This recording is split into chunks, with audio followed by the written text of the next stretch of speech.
Je vais vous proposer une petite comparaison du FN 502 et du P322. En préambule, je ne suis pas essayeur d'armes ni armurier, c'est juste un retour d'expérience perso. Il n'y aura pas de séquence de tir. Si vous voulez des belles images, allez sur YouTube US, il y a des super essais. Pas d'essais de munitions non plus. Donc pareil, si vous voulez voir des comparatifs de munitions, ce qui marche pas, il y a des vidéos exhaustives sur le YouTube US. Globalement, si vous parlez anglais ou si vous lisez l'anglais, allez sur YouTube US aussi, ce sera toujours mieux. Le FN, je l'ai depuis à peu près 2 mois et le SIG, ça fait juste 2 jours. Dans le FN, je lui passais 3-4 000 munitions, et dans le SIG, peut-être 500. En commençant par le FN, globalement, l'ergonomie est excellente sur le FN. Il a une super prise en main, le plastique fait robuste, il est globalement plus épais que sur un Glock. Il fait d'ailleurs plus vrai pistolet que le SIG en termes de poids essentiellement. Les chargeurs sont eux aussi de bonne qualité. Il est livré avec un 10 et un 15 coups et ils sont en acier surmoulé en nylon. Donc plutôt pas mal pour la longévité. Le canon est amovible, ce qui est assez sympa. Pour le démontage, on peut le désassembler comme ça, ce qui est assez chouette. En revanche, pour le remontage, on est parfois obligé d'appuyer sur le canon, ce qui est un peu pénible. C'est-à-dire que là, quand on veut remettre, voilà, parfois il faut aller l'aider un peu. Le canon est fileté d'origine, toujours sympa. Sur le SIG, c'est un insert fileté qui se met en plus. La culasse du FN est usinée d'origine. Et ce qui est assez bien conçu de leur côté, c'est que la plaque qui prend la place du red dot fait le poids d'un red dot. Donc le pistolet cyclera de la même manière qu'il y ait un red dot ou qu'il n'y en ait pas. En termes de munitions, il mange à peu près tout, sauf ce qui est vraiment très très mou. La hausse et le guidon sont assez hauts, ce qui permet de co-witness. Donc on peut avoir son point rouge et la hausse et le guidon qui restent visibles. Ce qui n'est pas le cas sur le SIG. Sur le SIG, quand on enlève le guidon pour mettre le red dot, on perd les organes de visée. Du moins, on perd l'arrière. Esthétiquement, il y a quelque chose d'assez sympa aussi avec le FN, c'est que au niveau de la chambre, le canon a une forme carrée ou rectangulaire, alors que la plupart des 22 sont arrondis. Donc ça ressemble un petit peu plus à un vrai pistolet. La détente est plutôt pas mal. On va dire qu'elle est ok.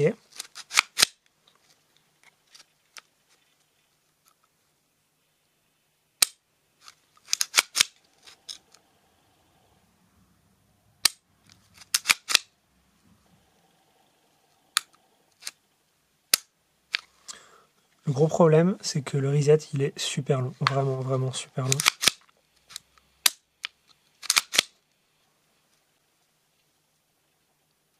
Voilà, il est là. Donc pour du tir rapide, c'est vraiment pas possible. En moins bon, suivant la prise en main et les grips qu'on va essayer d'utiliser, on peut se retrouver à faire pression sur l'éjecteur de chargeur. Ça m'est arrivé 1 ou 2 fois en testant des grips bizarres. Surtout comme il est ambidextre, peu importe de quel côté on grippe trop fort, ça va éjecter. La culasse a des marques de friction assez vite, alors qu'il n'a pas été maltraité. Et pourtant, si j'arrive à faire la netteté, on a le traitement de surface qui est parti à différents endroits. Même au niveau de l'arrêtoir de culasse, ici, ça a même attaqué la culasse. Alors que voilà, il n'a pas été maltraité et j'en ai pas mis tant que ça dedans. Comme je disais, 3-4 000. Ça peut être inquiétant sur la durée.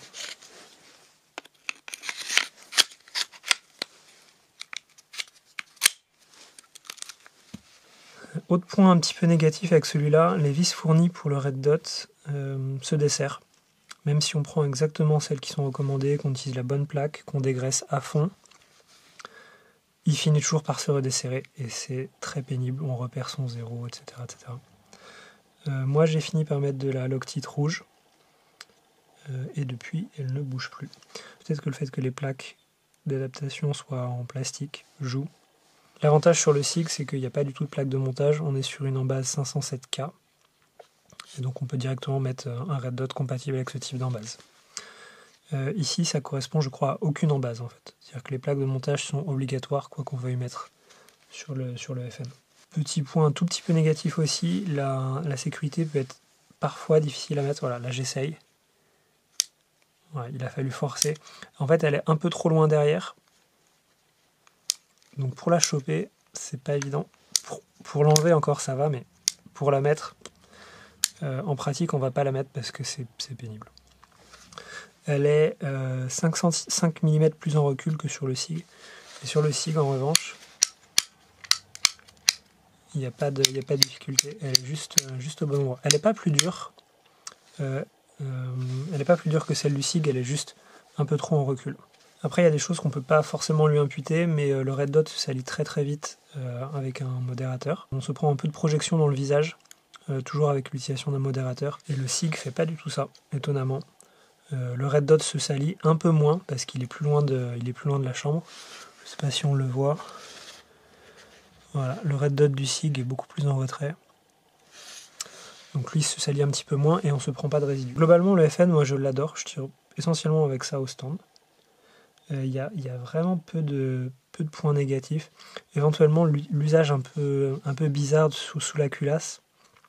On ne sait pas ce que ça va donner avec le temps. En dehors de ça, vraiment, pour moi, il est top. Super fiable, vraiment impeccable. Sur le P322, dans les aspects sympas, il y a la détente. Alors, ça dépend comment on veut la critiquer, mais la première partie est vraiment dégueulasse. C'est spongieux, plastique, ça gratte à moitié, c'est vraiment crade. Par contre, on arrive sur un mur, et à partir du moment où on est sur le mur, quand ça part vraiment de façon super nette. Et avec assez peu de poids. Donc on peut arriver au mur de façon très prévisible.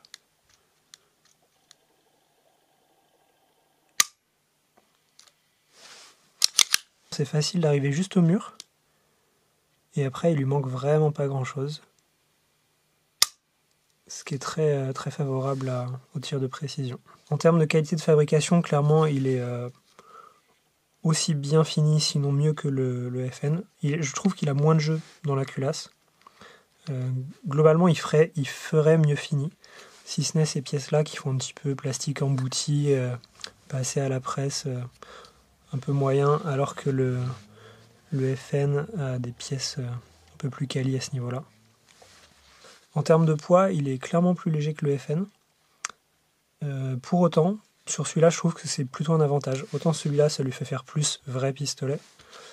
Autant sur celui-là, je trouve que ça lui va en fait très bien d'être léger. C'est plutôt un point positif finalement. Dans les points positifs, l'embase 507K native, du coup pas de plaque de montage. Assez sympa. Et c'est à peu près tout ce que je peux dire de bien sur celui-là.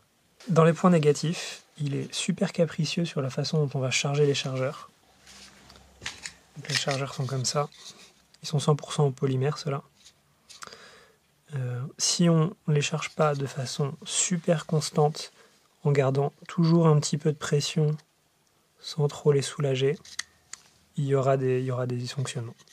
On aura des étuis vides qui sortent comme ça, des balles entières qui arrivent comme ça, tout et n'importe quoi. Il est aussi très capricieux dans les types de munitions qu'il accepte. Globalement, il a l'air d'aimer que ce qui tape vraiment fort.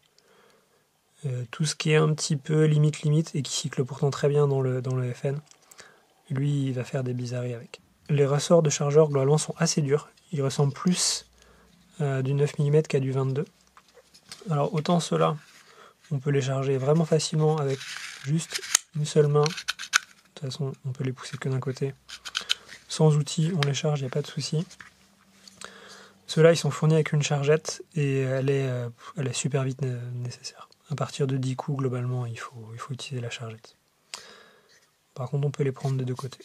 On peut les attraper comme ça. Autre petit défaut, les serrations là, de la culasse sont extrêmement affûtées. C'est limite coupant en fait. Je pense que si on se loupe un peu, on peut se retirer un bout de peau ou d'ongle. Alors c'est sûrement très bien quand on a des gants, mais à main nue, c'est vraiment à la limite d'être coupant. Sur le FN, ils sont nettement moins coupants. L'arrêtoir de culasse, il est super sensible. Je vais essayer de faire une petite démonstration. Si j'arrive à en charger un. Donc j'ai mis un snap cap dedans. Donc là je vais charger normalement. Ok. Je charge un peu plus énergiquement. Voilà. Ça le fait vraiment très souvent. C'est peut-être très intéressant quand on va faire du tir tactique et gagner un geste où on n'a pas besoin d'attraper l'arrêtoir de culasse et juste en le chargeant énergiquement. Voilà, j'ai rien mis dedans, mais il s'est fermé quand même. Mais pour du stand FF tir où on fait du tir de précision, on n'a pas le droit à ce genre de choses, c'est plutôt un problème pour la sécurité parce qu'on se retrouve avec une balle chambrée alors qu'on n'avait probablement pas l'intention de le faire à ce moment-là. Un autre point sur les chargeurs, en France ils sont bridés à 19 coups, aux États-Unis c'est des 20 coups. En pratique c'est plutôt 18 coups. Enfin, il faut vraiment pousser la dernière si on veut le mettre à 19.